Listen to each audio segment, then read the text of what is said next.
Vamos a continuar con esta presentación del cafecito y ahora nos toca conversar con el profesor Juan Francisco Zapata Peralta, que es un experto en política nacional e internacional. Y por supuesto ya él sabe que el tema a tratar es Venezuela. Háganos una introducción de lo que usted cree que está pasando, pasó y va a suceder en Venezuela. Bueno, saludos y gracias por la invitación, la deferencia de poder compartir con ustedes y sus seguidores estas experiencias. Mire, yo soy de los que piensan que nunca puede analizarse un hecho, sobre todo si es social, porque este es un hecho eminentemente social, solamente por lo que pasa en el momento. Eso viene desde una estructura anterior que se va gestando y que llega a un punto culmen y que debe ser conocido en ese momento, pero teniendo como referencia lo anterior. En primer lugar, la parte conceptual. Siempre uno va a la parte académica. Venezuela fue el primer objetivo de un concepto que nació en Alemania que se llamaba socialismo del siglo XXI.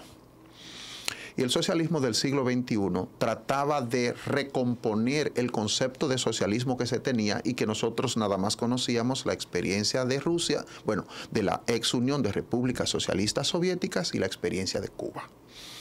Ese socialismo tenía la intención de la intervención de todas las instituciones por parte del gobierno.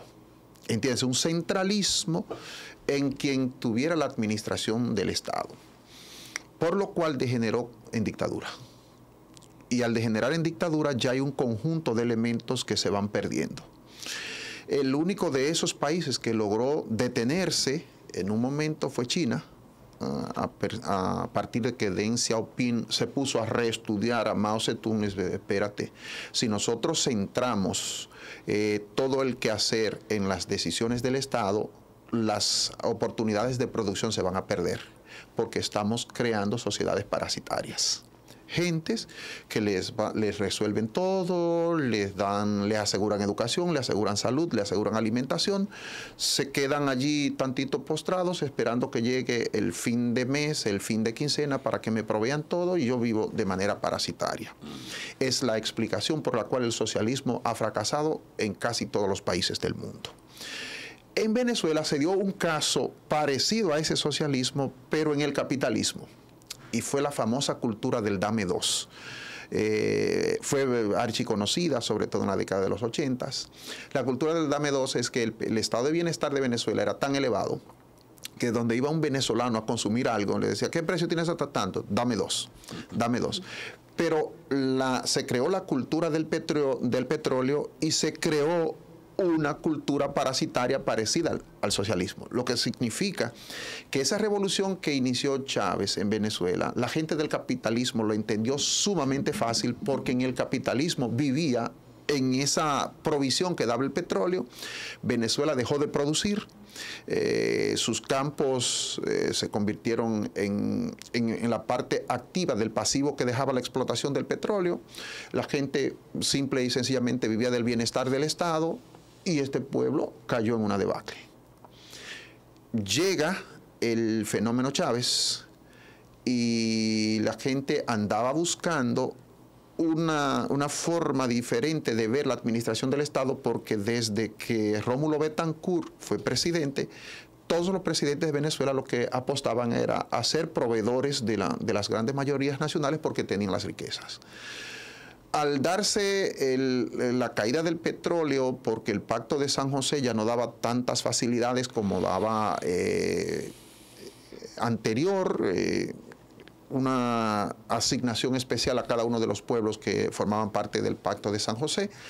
Simple y sencillamente Venezuela dejó de renovar los instrumentos que necesitaba para la producción del petróleo y llegó un momento en que producir un barril de petróleo era más costoso que venderlo. Y ahí vino la debacle. Esa debacle vino con unas reformas constitucionales que se hicieron, sobre todo en la segunda reforma que llamó Chávez, en donde le quitaron derechos a la comunicación y derechos al pueblo. El poder de la comunicación todavía la gente no lo ha entendido. estas actividades que ustedes hacen desde acá, con los invitados que podamos venir acá, podemos cambiar percepciones, cambiar modos de pensamiento, cambiar formas de vida, simplemente por lo que nosotros vendemos para acá. Y Chávez cometió el grave error de emprenderla en contra de los medios de comunicación en Venezuela. Por ende, la asistencia a una dictadura estaba ya en el umbral del pensamiento de este pueblo. Nosotros, los dominicanos, recibimos a los Cisneros acá, que quizás eran los más grandes empresarios de la comunicación en Venezuela, y ya empezó el poder de la comunicación desde la diáspora a emitir juicios sobre la situación de Venezuela. El segundo error que comete Chávez es las personas que se buscó que formaran ese anillo especial que tienen todas las personas, dentro de los cuales el primero de ellos era Nicolás Maduro Moro, el actual presidente de la República Bolivariana de Venezuela. Se hizo una reforma electoral, ahí don Jaime debió ser el experto de tratar esta parte, ¿verdad? Se hizo una reforma electoral y una tecnificación que quizás no la tiene ningún país del mundo, esa que tiene Venezuela.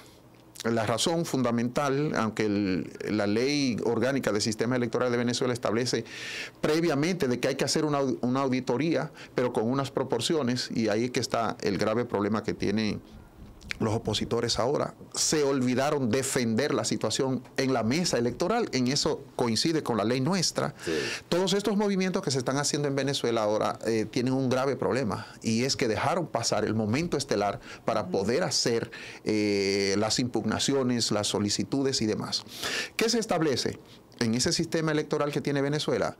Que es un sistema electrónico. La persona, al estilo que hacemos nosotros, cliquea una máquina que te genera, primero, por quién votaste. Segundo, te va diciendo la proporción de las candidaturas. Te genera un estilo voucher que tú es lo que depositas ahí. Pero esa misma ley establece que de manera automática se hace una auditoría. Si hay hasta 4 mesas electorales, de manera aleatoria a una mesa se le hace una auditoría. Si hay de 4 a 8, a 2 mesas. Si hay hasta 11, a 4. Y así con esa proporción. Lo que significa que ya, sin que lo pida la oposición, en Venezuela hay una auditoría hecha de las mesas electorales, de las más de 5.000 que había instaladas de manera oficial, más unas que le llaman espejos que están en cada colegio electoral, cuando se sobrepasa la cantidad de personas que tiene cada mesa. Entonces, ya hay una auditoría que existe. Al existir esa auditoría, las personas del poder pueden fácilmente establecer, pero la auditoría está hecha. Si la pidieran, si ellos no tienen ni por qué negarse ante este reconteo, porque ya está establecido por ley. ¿Dónde está la maña, permítame utilizar el término, de que como para esa auditoría los softwares son manejados por seres humanos, es muy fácil determinar dónde a nosotros nos fue bien, dónde a nosotros nos fue mal, y nosotros podemos hacer la auditoría de las mesas que queramos. Y ese quizás es el elemento que se puede atacar. Pero hasta el 33% de las mesas electorales están auditadas desde el mismo momento en que la persona ejerció el sufragio. Entonces, la condición de Nicolás Maduro Moro en Venezuela tiene el grave problema de la legitimidad. La legalidad existe. Es decir, están dentro de un marco legal, viciado, lo están haciendo dentro de ese marco, pero la legitimación la da el pueblo. Y hacia afuera y de manera mediática las elecciones las perdió el poder. Y si vamos a la realidad, como dirían los nuevos comunicadores, a la realidad real, la oposición gana las elecciones si se tuvieran todas las condiciones ideales en una democracia abierta, que es lo que se aspiraba que fuera. Bien, vamos a unos mensajes para la continuación del cafecito de hoy. Estamos conversando con el profesor Juan Francisco Zapata Peralta, que como ustedes han escuchado, los que lo han escuchado saben que es un conocedor, es un experto. Entonces, yo veía esta mañana una información, porque uno para estar haciendo juicios sobre temas extranjeros, uno tiene que saber qué medio está informando, qué. ¿Verdad? Yo no oigo medios latinos hablando de Venezuela ni de Nicolás Maduro, aunque yo no tengo simpatías ni por Hugo Chávez pues, cuando estaba vivo, ni menos por Maduro, porque yo soy de derecha. Yo no soy de izquierda ni de centro izquierda, sí, yo soy derechista.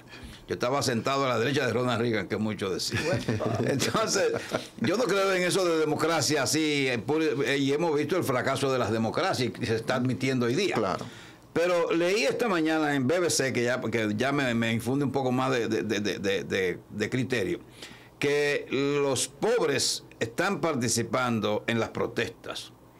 Porque cuando yo oía los análisis que hacen mis amigos en los medios, es radicalmente, no, que va a perder, ahora sí va a perder Nicolás Maduro. Digo yo, oye, Nicolás Maduro tiene el respaldo de los militares venezolanos que votan y de una cantidad de pobres que son más que la de clase media.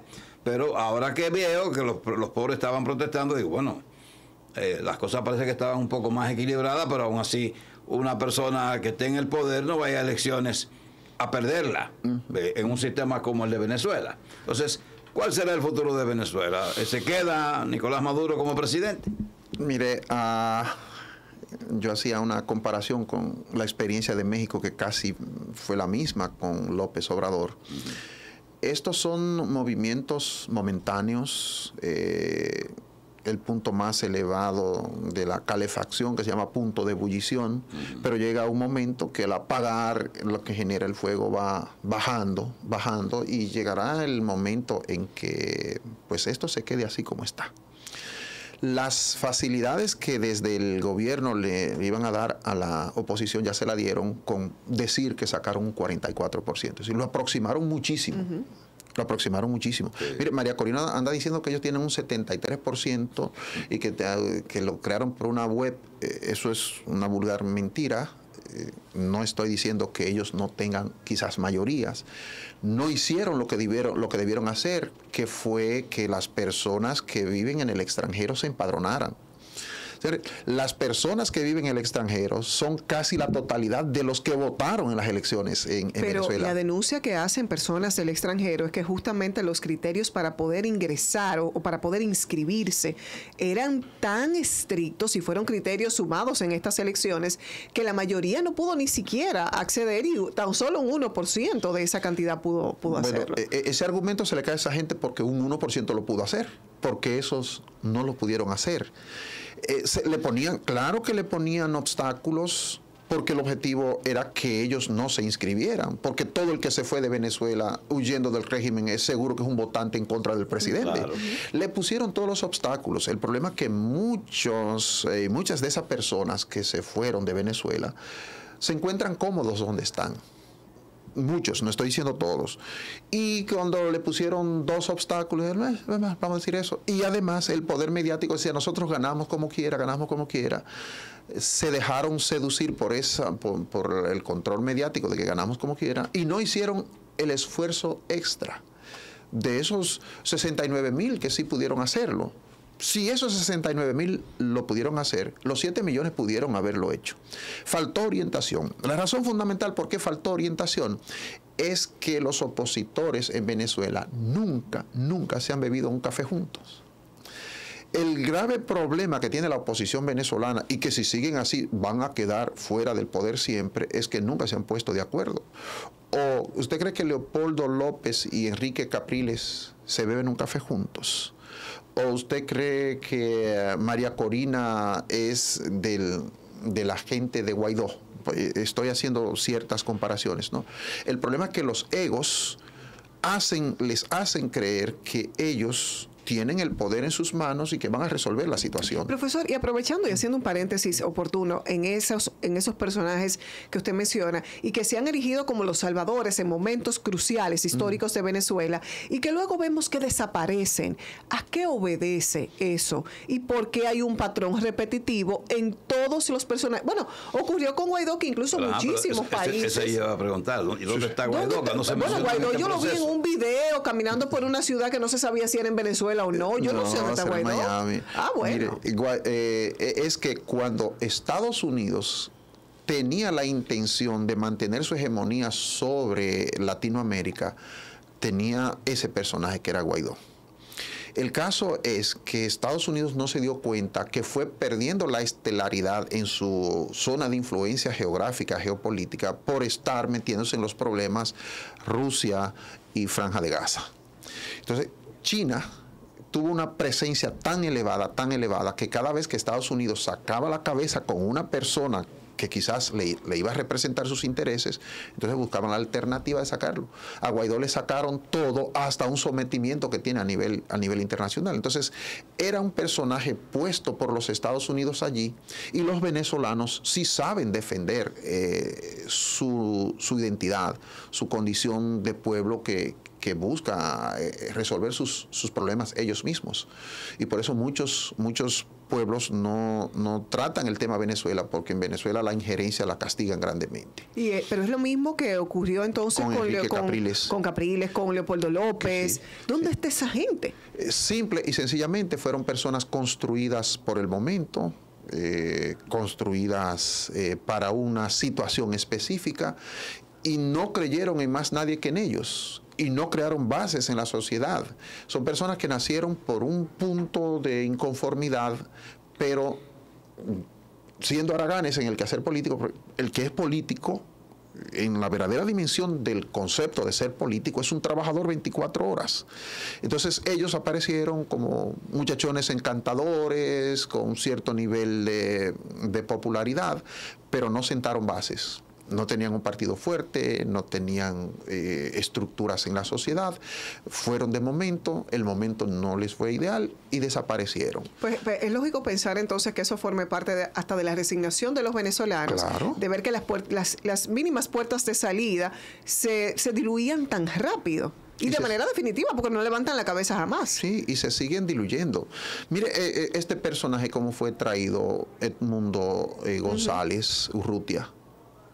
Usted nunca había oído mencionar a Edmundo González Urrutia. No. Nunca. Entonces, sale de un momento ante una situación. ¿Cuál es la situación? El impedimento a María Corina. En Venezuela, que es un pueblo tan machista como casi todos los latinoamericanos, María Corina se convertía en un óbice para las posibilidades de llegar al poder, por su condición de mujer. Atención. Entonces, María Corina saca a este señor, pero es un súcubo.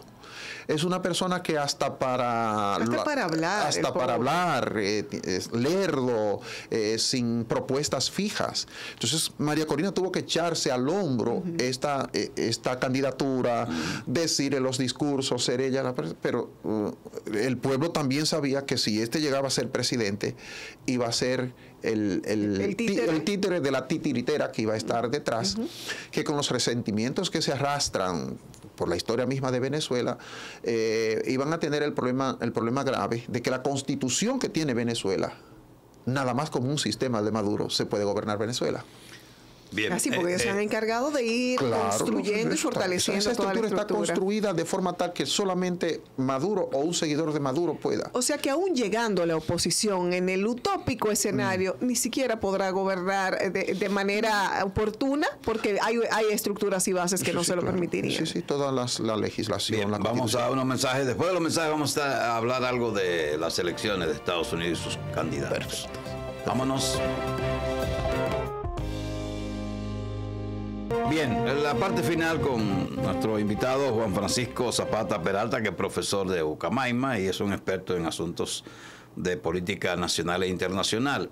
El tema de Estados Unidos, ahora con la señora Kamala Harris, yo supongo, y ellos hasta lo han evidenciado, que el equipo de campaña de Donald Trump se arrepintió de haber insistido tanto en la incapacidad de Joe Biden para ser candidato y para seguir siendo presidente. Se arrepintió ahora que él renunció a la candidatura y coloca entonces a una mujer ya mucho más joven y muy preparada, una abogada. Entonces deben haber ellos evidencia que se han arrepentido de esa campaña tan feroz que le hicieron a Joe Biden. Mira, definitivamente que sí. Joe Biden hubiese sido el candidato que todo opositor quisiera tener como enfrente. Está archidemostrado que Joe Biden no tiene las condiciones para ni para ser presidente de los Estados Unidos por el tiempo que le queda. Incluso no, porque la legislación de los Estados Unidos se respeta mucho. No se hizo una embestida en contra de este señor que renuncia aceptando su incapacidad para ser candidato, pero se queda siendo presidente. La incapacidad sigue siendo la misma. Un problema grande. ¿Qué ventajas tiene Donald Trump con respecto a Kamala Harris en este caso? La sociedad de los Estados Unidos es mucho más machista que la sociedad latinoamericana. A niveles tales que si una señora casa con un norteamericano, de ipso facto pierde su apellido. A niveles más elevados todavía, que la gente se olvida del apellido de esas personas. Si yo le pregunto el apellido de Hillary, ¿usted me va a decir Clinton de una vez? Sí. Y si se ponen a buscar, se le olvida el apellido la original. Misma Kamala proporcionalmente no debe ser Harris. No, la misma Kamala no es Harris. Yo no sé, ahora que usted dice eso, ¿cuál es el apellido de Vamos a ubicarlo. Sí. Cada uno tiene ese caso. Y es que esa sociedad es machista. Pero la sociedad de los Estados Unidos también tiene el prejuicio de la negritud. Pero el de machista es más poderoso que la negritud, y la experiencia está con Barack Obama. Recuerde que esa sociedad debió decidir entre Hillary Rodham, que es su apellido, Hillary Clinton y Barack Obama. Y prefirió al negro por ser hombre antes que la mujer blanca. Pero Harris no es propiamente negra, pues ya no es africana, ella es india. Ese es un concepto muy dominicano, don Jaime. No, pero que me refiero que sus orígenes son de la India. Su padre es jamaiquino. Ajá, y la madre es de la India. Entonces, para el esquema que se construye en la antropología norteamericana, ella es negra. Negra. Y eso tiene mucho peso. Además, está enfrentando a lo que se llama en política moderna un outsider, como es Donald Trump, que la gente lo nota como desordenado y cosas, pero es una de las personas más habilidosas que tiene la política de los Estados Unidos y el empresariado de los Estados Unidos. Solo para hacer la observación, Kamala no lleva el apellido de su esposo, que se llama Douglas Emhoff. Bueno, sí, porque también es una prerrogativa que tiene la mujer. La mujer puede decidirla. A utilizar su apellido, si quiere. Las autoridades ipso facto le ponen el del esposo, pero si usted dice, no, yo quiero mantener el mío, pues lo puede hacer. Y ese es el caso. El caso Michelle creo que es más famoso que el de Hillary. Sí, claro. Michelle es Obama y es Obama, ¿verdad? Dicho sea de paso, a Michelle Obama era la persona que el Partido Demócrata tenía puesta ahí, pero la doble condición de negra auténtica y mujer se convertía en un obstáculo para Michelle. No tenemos tiempo ya, profesor, pero ahora mismo la discusión es cuál es el hombre que va a acompañar a Kamala Harris en la vicepresidencia. O sea, el hombre, no es mujer, no, el hombre. Sí, porque la tendencia es que si es de un sexo, el principal sea del otro. Mire, hay múltiples candidatos, e incluso, no sé si ustedes se recuerdan, Estados Unidos tuvo quizás después de este señor del medio ambiente, que por un problema no llegó, ahora se me escapa el nombre. Sí, que fue vicepresidente, claro.